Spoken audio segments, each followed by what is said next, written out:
The Trump-Harris debate ignited fireworks, with both candidates taking sharp jabs and defending their ground on hot-button issues. How did their debate start? Where do Harris and Trump stand on the economy? Can Harris's opportunity economy outshine Trump's tariffs and tax cuts? And what about their starkly different views on immigration and abortion? The debate didn't shy away from race or gun violence either. How did Trump's controversial remarks stack up against Harris's calls for reform? And on foreign policy, who really has the edge? Harris's continuity or Trump's bold claims? Let's start with the beginning. Harris walked across the stage to Trump as he approached his podium. "Kamala Harris," she said, offering a handshake. "Let's have a good debate." "Nice to see you. Have fun," Trump replied. It was the first handshake in a presidential debate in 8 years. Harris spent most of the debate staring directly at Trump, smirking, laughing, or shaking her head while he answered. Trump kept his gaze mostly straight ahead, occasionally shaking his head. The handshake was a return to tradition. Biden and Trump skipped it during their June debate, and Trump and Hillary Clinton broke the custom in 2016. But where do Harris and Trump stand on key issues?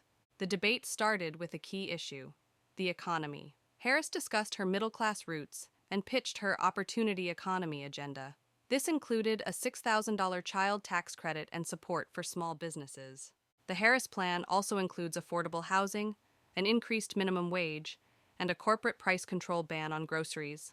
She's also pushing for a $50,000 tax benefit for new small businesses and a long-term capital gains tax of 28%. Harris said that they plan to build on the hopes of the American people. Trump, on the other hand, avoided the question. He mentioned raising tariffs, ignoring the risk of higher inflation. Trump insisted his tariffs wouldn't hurt Americans, even though Harris called them a national sales tax that would raise prices. Trump wants to impose 10% and 20% tariffs on all imports and 60% on Chinese imports. He claims the cost would fall on other countries, not Americans, but many economists disagree. Ironically, Trump pointed out that Biden kept his tariffs but ended up criticizing himself. But how? Trump tried attacking Biden's blocked student loan relief, a mistake that only reminded voters it was conservative judges who stopped it.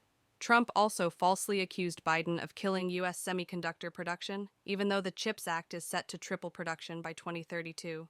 Trump slammed the Biden-Harris administration for inflation, which hit a 40-year high in 2022, but cooled to 2.9% by July. He's pledged to cut costs by increasing oil drilling, lowering gas prices, reducing the national debt, eliminating regulations, and cutting taxes for domestic corporations. Trump also tried to link Harris to Biden's economic record, repeatedly hitting on inflation. "I had no inflation, virtually none," he claimed. Is he exaggerating? Absolutely. Voters feel the pinch at the grocery store. Another key point was immigration. Trump's talk on immigration was just more of the same old things he has always been saying. He has made immigration and border security central to his campaign, pushing even harder than in 2016. He's promised to finish the border wall, revive Remain in Mexico, enforce strict asylum rules, and carry out the largest deportation operation in American history. He also plans to end birthright citizenship with an executive order. Trump pushed false claims about immigrants taking over apartments and eating pets, refuted by law enforcement. He even confused political asylum with mental institutions, which only added to the awkwardness. He falsely claimed Democrats are encouraging illegal immigration for votes, saying migrants don't even know what country they're in. Is there any truth to this? No, non-citizen voting is illegal and very rare. Harris defended the current administration's approach, highlighting her work addressing migration's root causes in Central America. She slammed Republicans for rejecting a bipartisan border bill that would have tightened asylum rules while improving legal immigration pathways. If elected, she pledged to keep pushing for reform, including a pathway to citizenship. Next, they sparred on abortion. Harris became the face of the administration's fight for abortion rights after Roe v. Wade was overturned, traveling the country to speak on the issue. Trump, who appointed the 3 conservative justices that helped overturn Roe, falsely claimed everybody wanted the decision. Harris pushed back hard, supporting the reinstatement of Roe protections as president. She painted a stark picture of women wanting to carry to term, suffering from a miscarriage, denied care because doctors fear jail, or a survivor forced to carry a pregnancy. She's called on Congress to pass a law restoring abortion rights and has been vocal against state-level restrictions, questioning why Republicans don't trust women. Trump often brags about nominating the justices who overturned Roe but has flipped on the issue. He once supported a nationwide abortion ban but now says states should decide. He recently suggested government insurance should cover IVF costs, but gave no details on how that would work. Trump, after waffling, now supports Florida's 6-week abortion ban, despite recently saying 6 weeks was too short. He called Democrats radical and opposed Florida's proposed constitutional amendment protecting abortion until viability, around 24 weeks. And then there was the denial of Project 2025. Harris warned if Trump got elected, he would push Project 2025. She called it detailed and dangerous. Project 2025 is by the Heritage Foundation. It aims to expand presidential powers and enforce a far-right agenda. It includes placing federal agencies under direct presidential control, dismantling the Department of Education, restricting immigration, cutting renewable energy funding, and opposing woke policies in schools. Trump denied involvement, saying, "I haven't read it. I don't want to read it," despite his connections to many of its contributors. Next, they talked about who's the threat to democracy? Trump continues to push false claims about the 2020 election, insisting it was rigged or stolen, despite facing charges for trying to overturn the results. He recently admitted he lost by a whisker in 2020, even though he got more votes than in 2016. Trump vowed that if he wins, those who cheated would face long prison sentences, naming lawyers, donors, illegal voters, and election officials.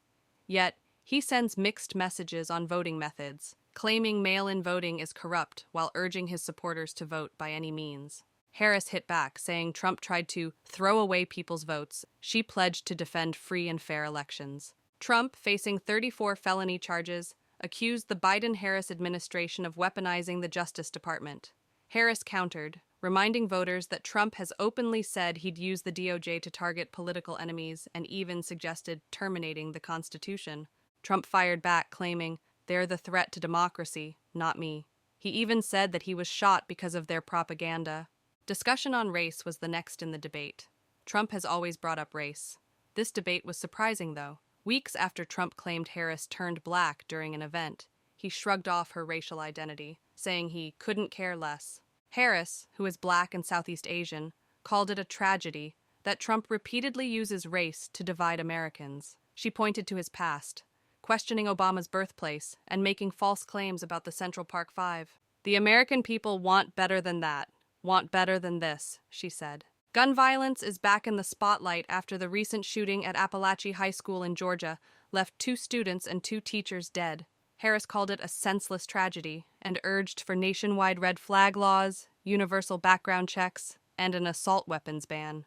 Trump blamed a sick and deranged monster and often argues that mental health issues, not guns, are to blame for mass shootings. He's touted himself as the most pro-gun president and has not proposed any gun control measures if elected. Trump frequently claims rising crime rates, despite overall violent crime being down.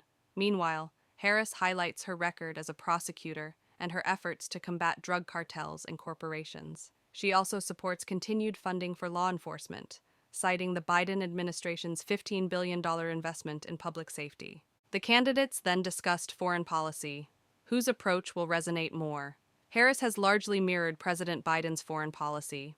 She vows to support Ukraine and NATO and promises to protect U.S. forces and interests from Iran and its backed groups.